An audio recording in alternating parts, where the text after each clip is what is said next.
Good evening, one and all. My name is Barira Atarwala. I study in Standard 8A, roll number 1, and the name of my piece is Terrorism. Terrorism by Lemonck. A blast, shrill screams are common, it seems. Today, terrorism is tearing our world apart. Somewhere, a terrorist leader proudly beams. They've instilled terror in many a heart. We are fighting for a cause. They proudly tell, we'll surely go to heaven, but we'll send enemies to hell. Had they been sane or had they been wise, it will hardly take time for them to realize the heartbreak, the sorrow, and grief and pain that they've spread around, and what did they gain? If they've been hurt or treated unjustly, would things be set right with deeds so ghastly? Why don't they realize their actions are all in vain? It's innocents that die or suffer great pain. Terrorists, whom we hate and fear, were once ordinary men and to someone dear.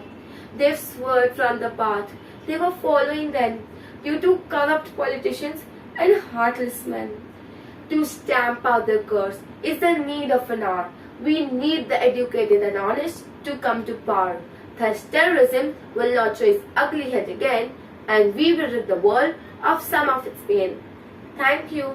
Hello, I am Vakil from Standard 8A, roll number 17, and today I am going to perform a monologue, The Quality of Mercy by Portia in William Shakespeare's The Merchant of Venice. The quality of mercy is not strained.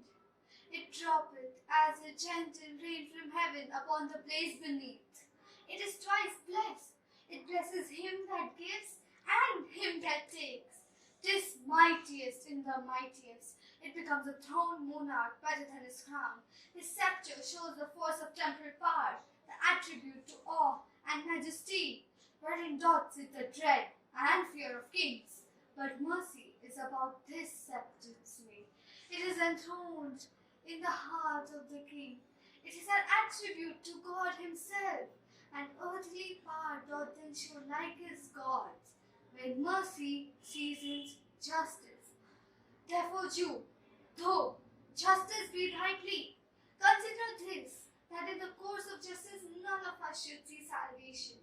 We do pray for mercy, and that same prayer doth teach us all to render the deeds of mercy. I have thus spoken much to mitigate the justice of thy plea, which, if thou follow, the strict court of Venice must needs give sentence against the merchant there. Thank you. Priya Kochala from Standard 8A, rule number 24. A Rose by Any Other Name by William Shakespeare from Romeo and Juliet. O Romeo, Romeo, wherefore art thou Romeo? Deny thy father and refuse thy name. Or if thou wilt not, be but sworn by love, and I no longer be a captive. 'Tis thy name, that's my enemy. Thou art thyself, do not a Montague. What's a Montague? It's not hand, nor foot, nor arm, nor face, nor any other part belonging to a man. Oh, be some other name. What's in a name? That which we call a rose by any other name would smell as sweet. So Romeo would. Were he not Romeo called? And retain his dear perfection which he owed. Without that title, Romeo, love thy name, and for thy name, which is no part to thee, take all myself. Thank you. Mercury House, 8A, Paul Purohit. Do not go gentle into that good night by Dean and Thomas. Do not go gentle into that good night. Old age should burn and rave at the close of day. Rage, rage against the dying of the light. Though wise men at their end no dark is right, because their words had forked no lightning, they do not go gentle into that good night. Good men, the last wave by, crying how bright their frail deeds might have danced in a green bay. Rage, rage against the dying of the light. Wild men who cut and sang the sun in flight, and learned too late they grieved it on its way. Do not go gentle into that good night. Grave men near death with blinding sight. Blind eyes could glaze like meteors and decay. Rage, rage against the dying of the light. And you, my father, there on that sad height, curse, bless, bless me now with your fierce tears, I pray. Do not go gentle into that good night. Rage, rage against the dying of the light. Thank you. Hello everyone, my name is Krisha Jain. I'm studying in 8B and I'm going to present Home Battery by Anne Waldman. A trio of instruments, love the notes, indissectible and extending, small rockets of delight, forced to love, beloved, love accelerating, love momentum, the love to travel. We will never agree, the world contains so much phenomena. We'll put on glasses, abstract it, give it structure, make a frame, inversely proportional to the square of two distance apart. Make us a family of celestial bodies, that we be one, ellipse about a warming sun. Love that sun, dual nature of electrons, heal us, oh, heal us. I would come back, not hide, be in motion. I would attach myself to home again. I would be sister, mother, lover, brother. I would be father. I would be infant, animal, awesome. I would suffer and become extinct again. I would relight the earth with love. I would be still. I would be silent and quake. I would be afraid, but not for love, for the many manifestations, glowing faces. Love the notes as they pour like water. Love the water under your feet. And when you look with the eyes of love. All the layers, the ground under your feet, and under the ground, the imagined creatures, and above your feet, the grasses, the watercress, so fine to eat. See the roots and bottom of pleasure, of moss, look into the pleasure, the color, disappearing or changing the light. Love the night and see the sky, the scaffolds, the planets, the length, the width, the distance, the congruity, the parallels, the fracture. Love the body, keep it elastic, keep it dancing, rallying on its own, keep it safe from harm and from red tape. And those next to you, be kind, be quiet, be exalted, be a charm, be a fusion, be a battery, be insistent, be an empire, be a symphony.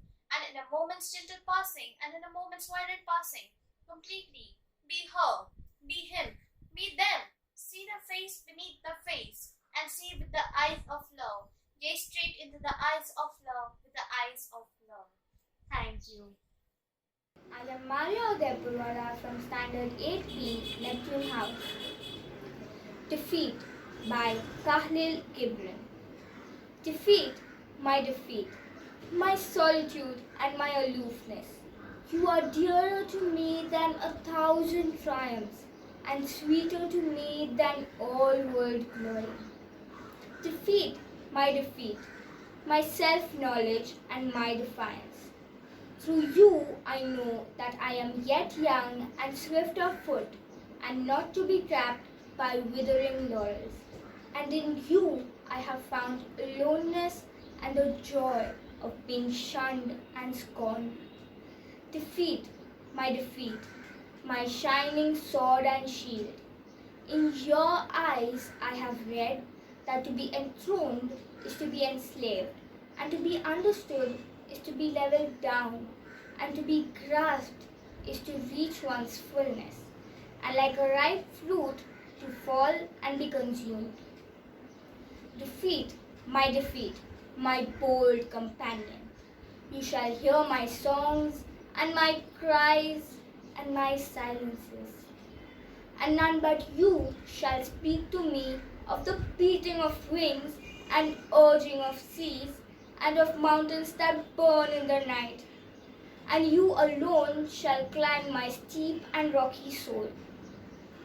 Defeat, my deathless courage. You and I shall laugh together with the storm, and we shall dig graves for all that die in us. And we shall stand in the sun with a will, and we shall be dangerous. Thank you. Hello everybody, my name is Lushna Khatri, studying in 8B, roll number 13. Today I will be reciting the poem Stopping by the woods on a snowy evening by Robert Frost. What woods these are? I think I know. His house in the village though. He will not see me stopping here to watch his woods fill up with snow. My little horse must be the cure to stop without a farmhouse near.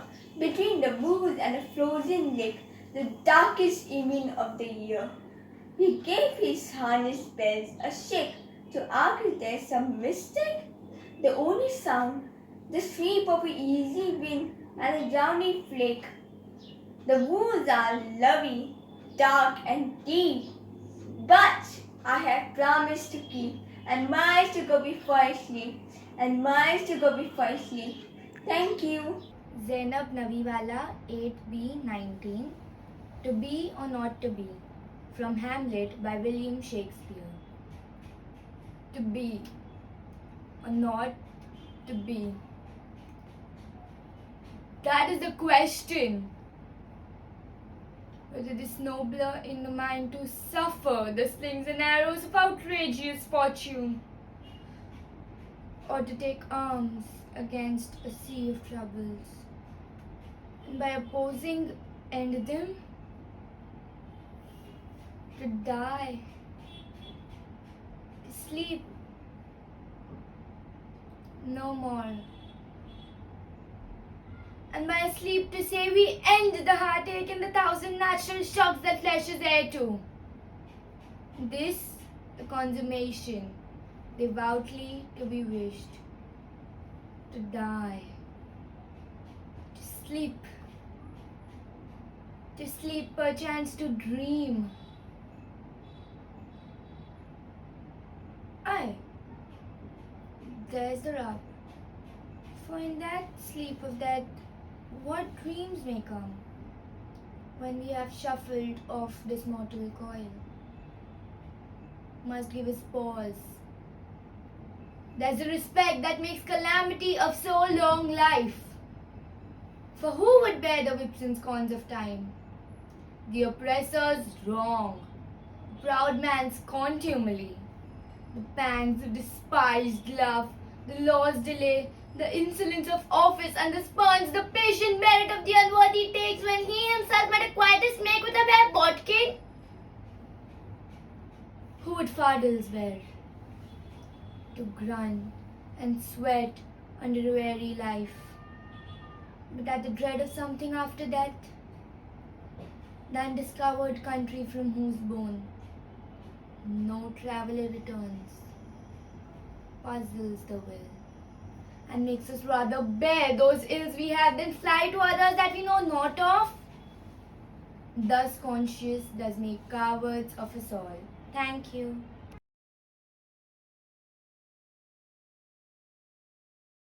I, Ifamaniara, Standard 9th A, would like to present a poem, A Small Pain in My Chest, by Michael Mack. The soldier boy was sitting calmly underneath that tree. As I approached it, I could see him beckoning to me. The battle had been long and hard and lasted through the nights, and scores of figures on the ground lay still by morning's light. I wonder if you'd help me, sir. He smiled as best he could. A sip of water all this morn would surely do me good. We fought all day and fought all night with scarcely any rest. A sip of water, for I have a small pain in my chest. As I looked at him, I could see the large stain on his shirt, all reddish brown from his warm blood mixed in the Asian dirt. Not much, he said. I count myself more lucky than the rest, 'cause they're all gone by. I just have a small pain in my chest. Must be fatigue, he weakly smiled. I must be getting old. I see the sun is shining bright, and yet I'm feeling cold. We climbed the hill 200 strong, but as we cleared the crest, the night exploded and I felt the small pain in my chest. I looked around to get some aid. The only things I found were big deep craters in the earth, bodies on the ground. I kept on firing at them, sir. I tried to do my best, but finally sat down with the small pain in my chest. I'm grateful, sir, he whispered as I handed my canteen and smiled a smile that was, I think, the brightest that I've ever seen. Seems silly that a man my size, so full of vim and zest, could find himself defeated by a small pain in his chest. What would my wife be thinking of a man so grown and strong if she could see me sitting here too weak to stand alone? Could my mother ever imagine, as she held me to her breast, that I'd be sitting here one day with this pain in my chest? Can it be getting dark so soon? As you winced up at the sun, it's growing dim, and I thought the day had just begun. I think before I'll travel on, I'll get a little rest. And quietly the boy died, with a small pain in his chest. I don't recall what happened then. I think I must have cried. I put my arms around him and pulled him to my side. I held him to me, and I could feel our wounds were pressed, the large one in my heart against the small one in his chest. Thank you. My name is Trishani Sukharia of Standard 9, Division A, roll number 31. I will be reciting the poem The Dash by Linda Ellis. I read of a man who stood to speak at a funeral of a friend. He referred to the dates on the tombstone from the beginning to the end. He noticed that first came the date of birth and spoke the following dates with tears, but said, what mattered most was the dash between those years, as that dash represents the time they have spent alive on this earth, and now only those who loved them know what that little line is worth. For it matters not how much we owe, the cars, the house, the cash. What matters is how we have lived and loved and how we spend our dash. So think about this long and hard. Are there things you'd like to change? For you never know, the little time you have left can still be rearranged. To be less quick to anger and to show appreciation more and love the people in our lives like we've never loved before. If we treat each other with respect and more often wear a smile, remembering that that special dash might only last a while. So when your eulogy is being read about your life's actions and rehash, would you be proud about the things they say of how you lived your dash? I would like to thank everybody to spend their little dash with me. Good afternoon. My name is Kulsum Qureshi from Standard 9A, Mercury House. She Dreams When She Bleeds by Nikki Tajuri.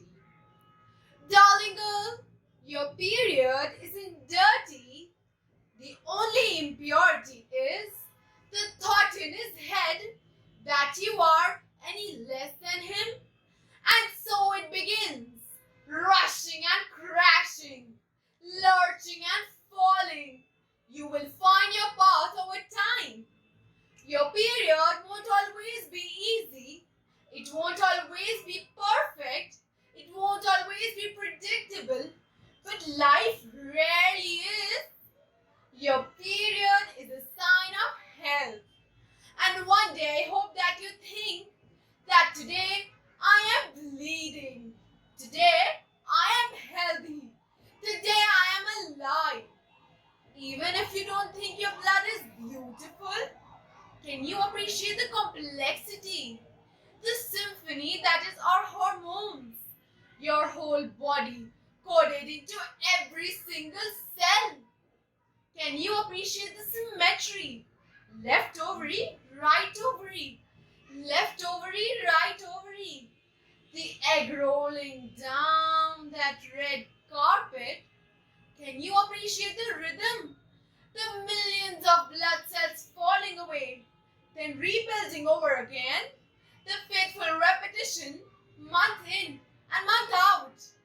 Even if you don't think your blood is beautiful, can you appreciate it all the same? Thank you. I'm Prapti Asha from Standard 9A Neptune House. The Red Riding Hood and the Wolf by Roald Dahl. As soon as the wolf began to feel that he would like a decent meal, he went and knocked on Grandma's door. When Grandma opened it, she saw the sharp white teeth, the horrid grin, and the wolfie said, "May I come in?" Her grandma was terrified. "He is going to eat me up," she cried. And she was absolutely right. He ate her up in one big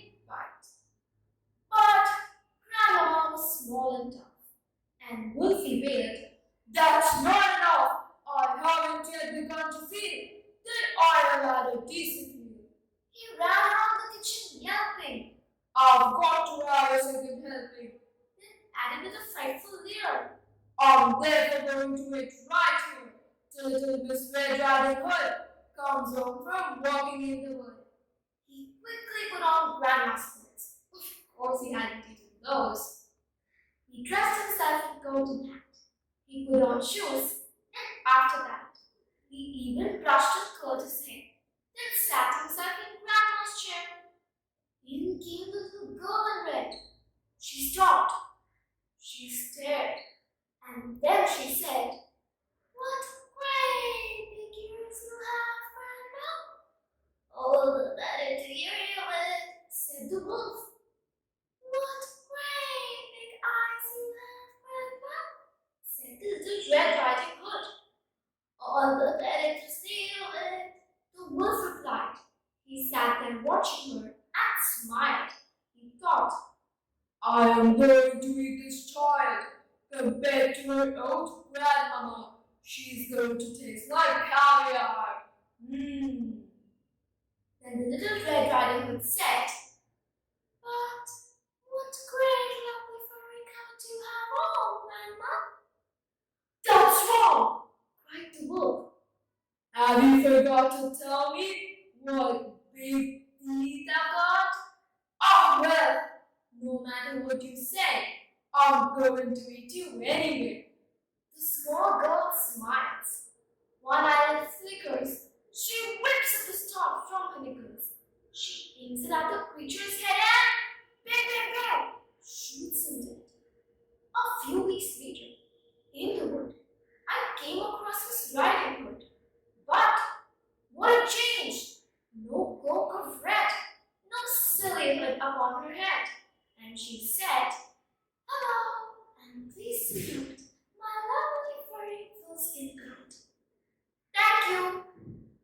I, Afia Vakil from the Jupiter House, present to you an extract from Malala Yousafzai's Nobel Prize acceptance speech. We ask the world leaders to unite and make education their top priority. 15 years ago, the world leaders decided on a set of global goals, the Millennium Development Goals. In the years that have followed, we have seen some progress. The number of children out of school have been halved. However, the world focused only on primary education and the progress did not reach everyone.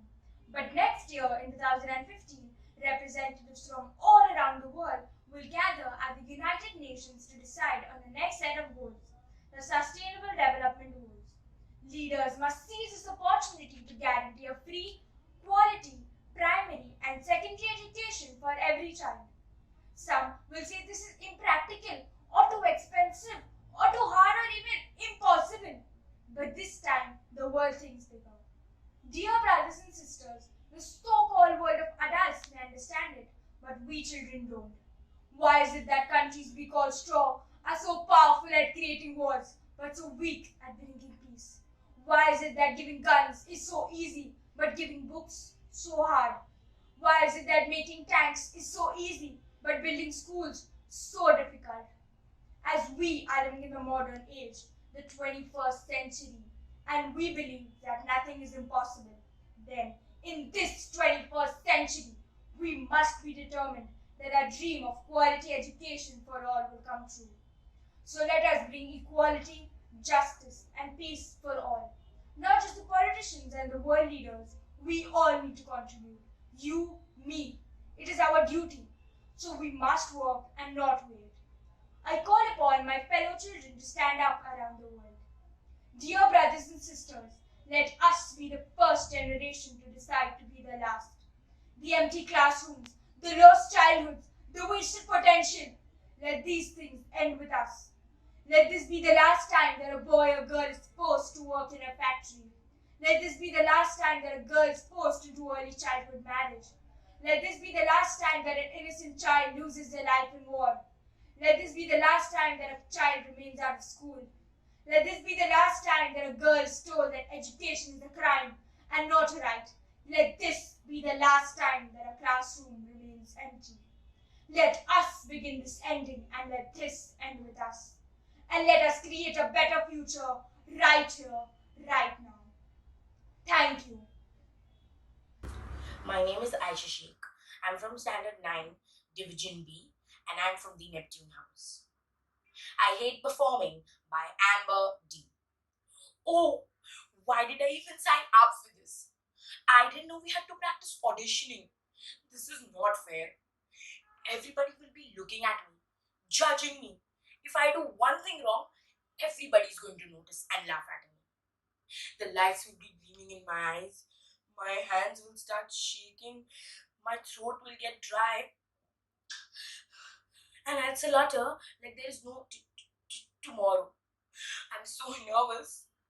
What if I suck? What if people start throwing things at me? Or worse, tell everybody about my performance and how much I've sucked. People always need to remember me as the person who could not perform, a person who could not talk in front of the crowd. I have no escape. I hate performing. I do not want to do this. If I was confident enough, I would just go up on the stage and nail it. But I'm not. I'm terrified. In fact, I'm petrified. I would use any excuse in the book to not have to perform. I know what you guys are thinking. Pretend to be sick. Well, I tried that and they didn't buy it. Use a doctor's note. Well, I tried that one too, and as it turns out, I'm not very good at forging signatures. They didn't even buy the dead pet excuse. You know what? Maybe actually I can do this. I have practiced for hours. I know all my words. All I have to do is go up on the stage and nail it. I'll perform it the way I know. Perform it the way I've rehearsed it dozens of times in front of the mirror. And I'll be fine. In fact, I'll be better than fine. I'll be amazing. I just have to stay calm and relax. And the point is to just have fun, right? I don't have to do the best. I have to do the best that I can. Yeah, I'm ready. I can do this. Hey, yeah. I can. I cannot do this. Thank you. O Captain, my Captain by Walt Whitman. O Captain, my Captain, our fearful trip is done. The ship has weathered every rack. The prize we sought is won. The port is near. The bells are here. The people all exulting. While follow eyes the steady keel, the vessel grim and daring. But oh heart, heart, heart of the bleeding drops of red, where on the deck my captain lies, fallen cold and dead. Oh Captain, my Captain, rise up and hear the bells. Rise up, for you the flag is flung, for you the bugle trills, for you the bouquets and ribbon wreaths, for you the shore are crowding, for you they call, the swaying mass, their eager faces turning. Dear Captain, dear Father, this arm beneath your head, it is some dream that on the deck you've fallen cold and dead. My captain does not answer, his lips are pale and still. My father does not feel my arm, he has no pulse, no will. The ship is anchored, safe and sound, its voyage closed and done. From fearful trip, the victory ship comes in with object won. Exult, O shores, and ring, O bells! But I, with mournful tread, walk the deck, my captain lies, fallen cold and dead. Inchcape Rock by Robert Southey. No stir in the air, no stir in the sea. The ship was still as she could be. Her sails from heaven received no motion. Her keel was steady in the ocean. Without either sign or sound of their shock, the waves flowed over the Inchcape Rock. So little they rose, so little they fell. They did not move the Inchcape bell. The worthy abbot of Aberbrothock had placed that bell on the Inchcape Rock. On a bourne in the storm it floated and swung, and over the waves its warning rung. When the rock was hid by the surge's swell, the mariners heard the Inchcape bell, and then they knew the pearliest rock, and blessed the abbot of Aberbrothock. The sun in the heaven was shining gay. All things were joyful on that day. The seabirds screamed as they wheeled around, and there was joyness in their sound. The buoy of the Inchcape bell was seen, a darker speck of the ocean green. Sir Rob the rower walked his deck, and fixed his eye on the darker speck. He felt the cheering power of spring. It made him whistle, it made him sing. His heart was mirthful to excess, but the rover's plan was wickedness. His eye was on the Inchcape bell. Quoth Sir Ralph, "My men, put on the boat, and row me to the Inchcape float, and I'll play the abbot of Aberbrothock." The boat is lowered, the boatmen row, and to the Inchcape float they go. Sir Rover bent over from his boat, and cut the bell from the Inchcape float. Down sank the bell with a gurgling sound, bubbles arose and burst around. Quoth Sir Ralph, "The next who comes to the rock won't bless the abbot of Aberbrothock." So Ralph the rower sailed away. He scoured the seas for many a day, and now, grown rich from the plundered store, he steers his course to the Scotland's shore. So thick a haze spreads the sky, they see no sun on the high. The wind had blown a gale all day, at evening it had died away. "Can't steer," said one, "the breakers roar, for methinks we should be near the shore." Now where we are, I cannot tell, but I wish we could hear the Inchcape bell. They hear no sound, the swell is strong. Though the wind had gone, they drift along, till the vessel strikes with a shivering shock. Oh Christ, it is the Inchcape rock! Sir Ralph the rower tore his hair, he crushed himself in his despair. Waves rushed in on every side, and the ship is sinking beneath the tide. But even in his dying fear, one dreadful sound could the rover hear. A sound as if the Inchcape bell, the devil below, was ringing his knell. Thank you.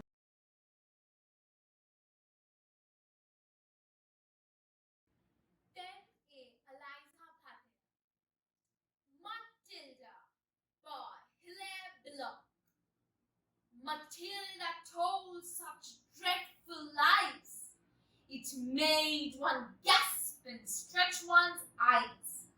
Her aunt, who from her earliest youth had kept a strict regard for truth, attempted to believe Matilda. The effort very nearly killed her, and would have done so had not she discovered this infirmity.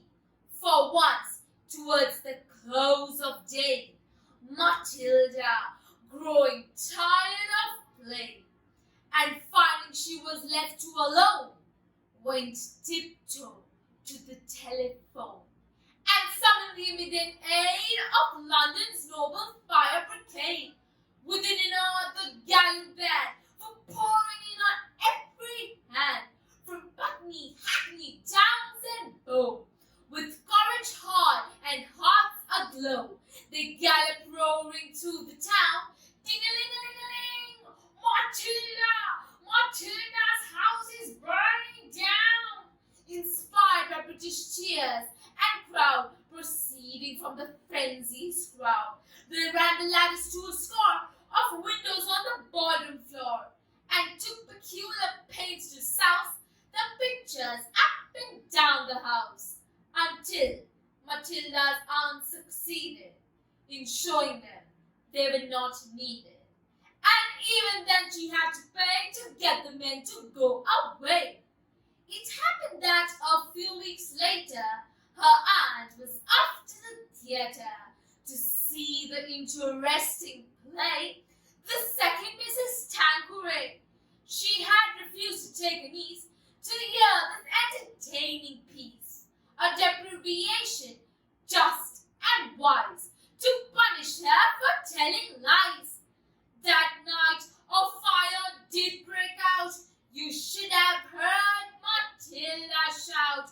You should have heard her scream and bawl and throw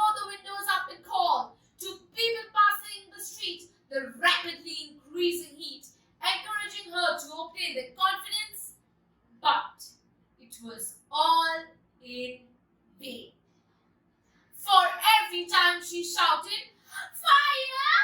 Fire!" they only answered, "Oh, you little liar!" And therefore, when her aunt returned, Matilda and her house were burned. Thank you. Good morning, one and all. I am Hansika Kiran Chamudia. I study in Standard 10th and I am from the Jupiter House. Today I am going to speak about hard work and talent. Hard work versus talent by Bhavna Chamudia. Hard work beats talent when talent doesn't work hard. Isn't it true, my dear friends? Talent is cheaper than table salt. What separates a talented individual from a successful one is a lot of hard work. Genius is 1% talent and 99% hard work. Talent is an inborn quality that gives you a smart way to achieve. But most of the times, the application of talent becomes futile. Therefore, hard work is more important than natural talent. One should never sit on a couch and expect for good results. Just because you have talent does not mean you can go on the field and become the star of the team. If one is not willing to put the hard work to harvest and cultivate their talent, then the talent itself is useless. Hard work and perseverance can beat out pure talent any day. Therefore, if hard work and talent go hand in hand, it provides us with better results. If you are lucky to be born with the brains that are capable of potential genius, you cannot become a true genius without motivation. Here is where hard work comes into play. Anyone can have an idea, vision, or a dream, but it takes that 99% of working hard to make it closer and becoming a reality. Talent gives you a head start, but hard work makes you finish the race. We all have heard that the hard work is the key to success, but sometimes hard work overpowers talent and people get better results. Talent is never enough because just having talent does not do anything. One needs to apply the talent in the right way, and applying a talent always requires us to work hard. Most of the people are not very talented, but they are hardworking. It takes time for a person in understanding the materials, putting in a lot of hard work, and completing the task fantastically.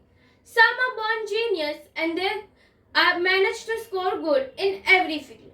But not every person is a genius, but they have managed to score good in every field. That's the result of hard work. Talent is a word to acknowledge hard work, so maybe talent and hard work are not two separate things in our mind, but in reality, they are different. Einstein was wise to say, it means even more coming from a man of his intellect. Who else is better to take it from than a person such as himself? Yes, Einstein undoubtedly had talent. But would this talent have gotten him anywhere if he had sat around all day? No.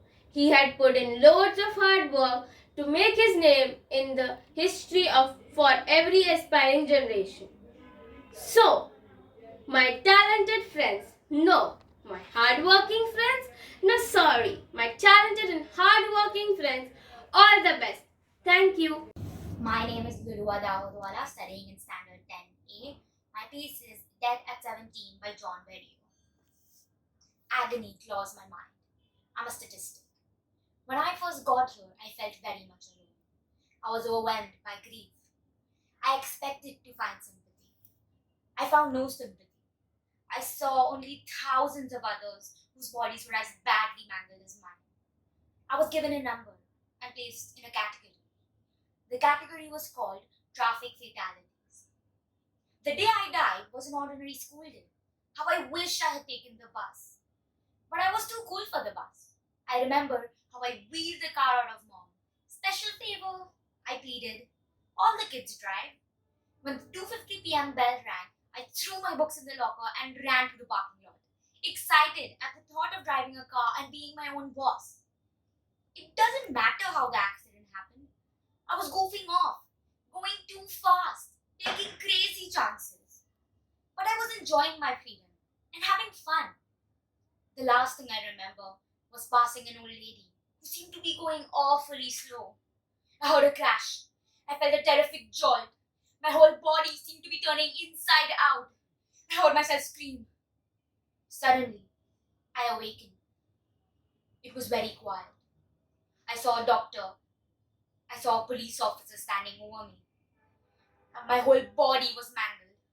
I was saturated with blood. Pieces of jagged glass were sticking out all over. Strange that I couldn't feel anything. Hey, don't pull that sheet over my head. I can't be dead. I'm only 17. I've got a date tonight. I'm supposed to have a wonderful life ahead of me. I can't be dead. Later, I was placed in a drawer. My folks came to identify me. Why did they have to see me like this? Why did I have to look at Mom's eyes when she faced the most terrible ordeal of her life? Dad suddenly looked very old. He told the man in charge, "Yes, she's our daughter." The funeral was very weird. I saw my relatives and friends walk towards the casket. They looked at me with the saddest eyes I've ever seen.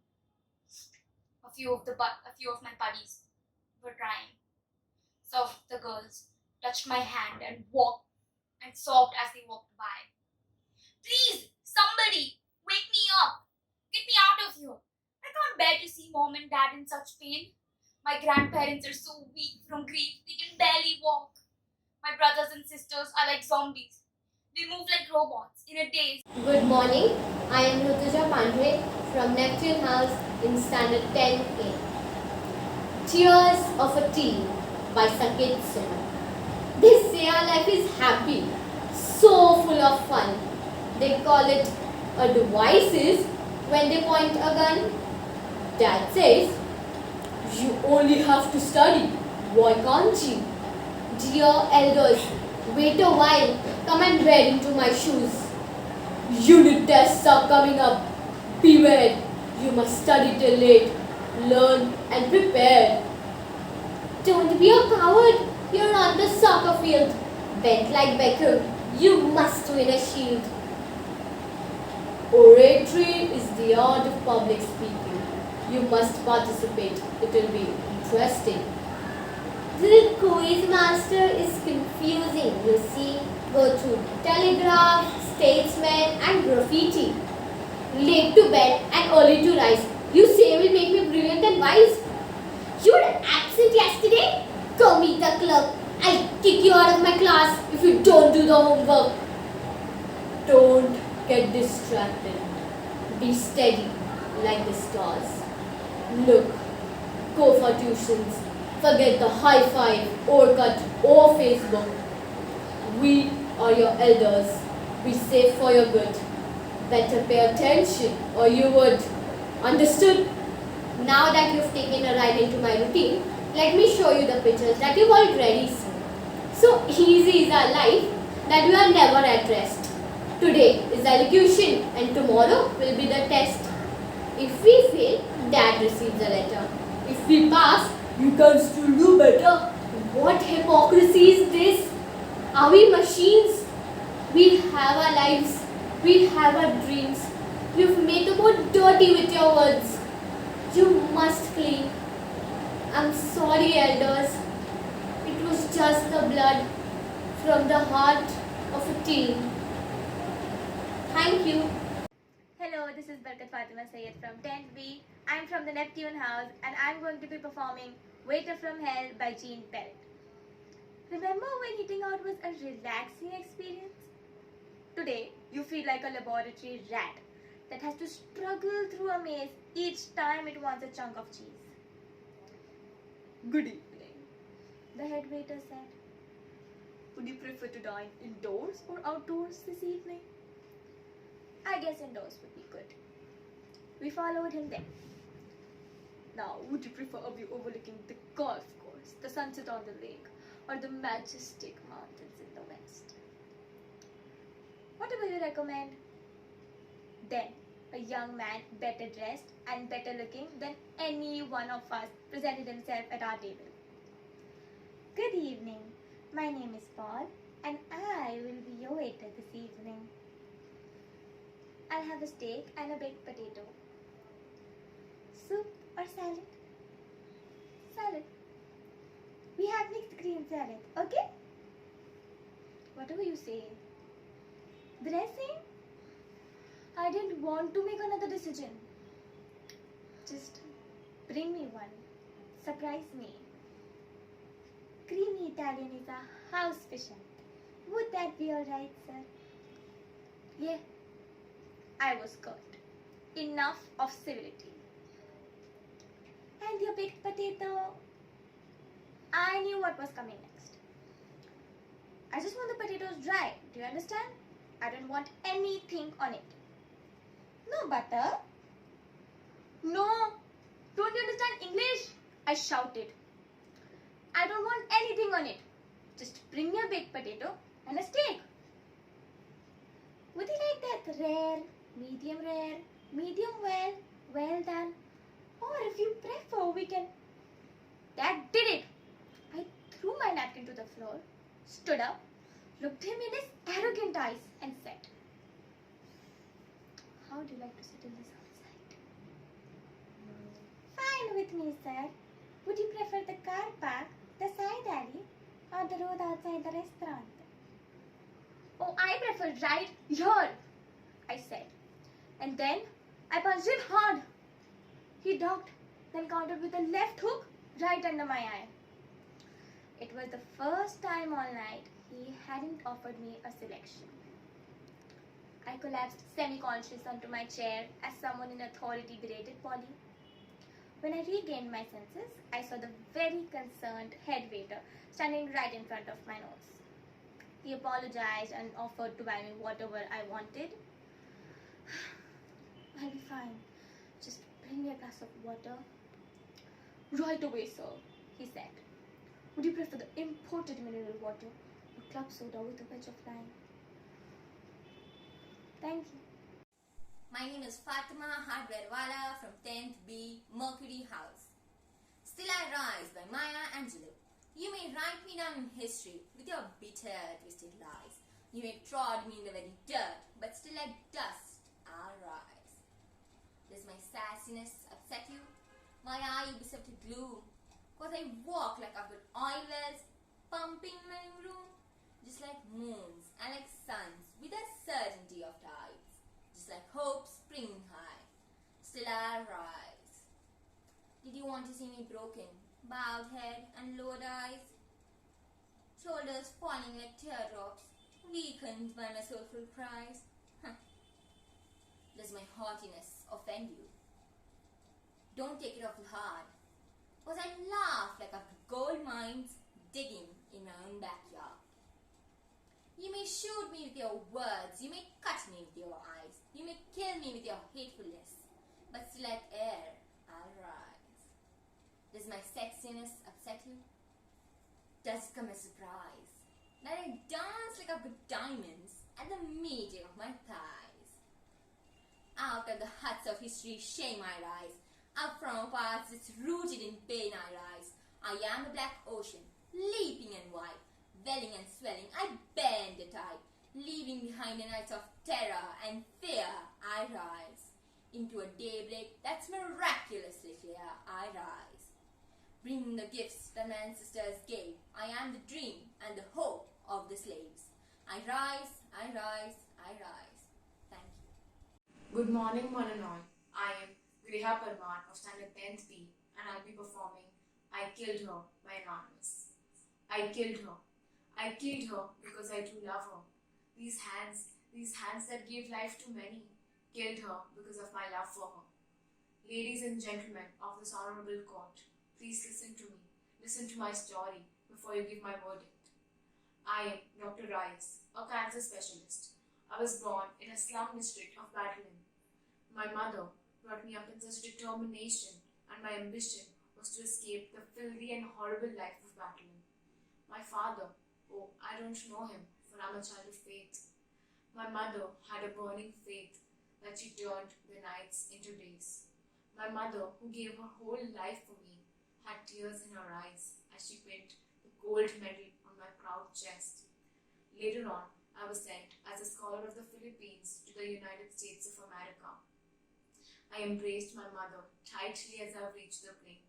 Mother, mother, I whispered, you'll always be my best mother in the world. After 4 years, I came back with laurels. I became a cancer specialist. But I was too late. I, who had used to ease the pain of many, came too late for my dying mother. I gave her the best treatment, but the grasp of death was so tight around her. My God, what was the use of 10 years of study if I couldn't even use it in my mother's pain? One night, I ran to her room. I heard a strange cry. Do you love me, child? She asked. I do. Yes, mother. If only I could take all your pain and agonies. Then, if you love me, kill me, end my sufferings, let me die. But mother, I promised to give life and not to end it. God, she did not deserve the unhappiness. I ran to my room and I came back with a syringe. Mother, forgive me. God, please understand me. Mother, you must not die. Mother, you must not die.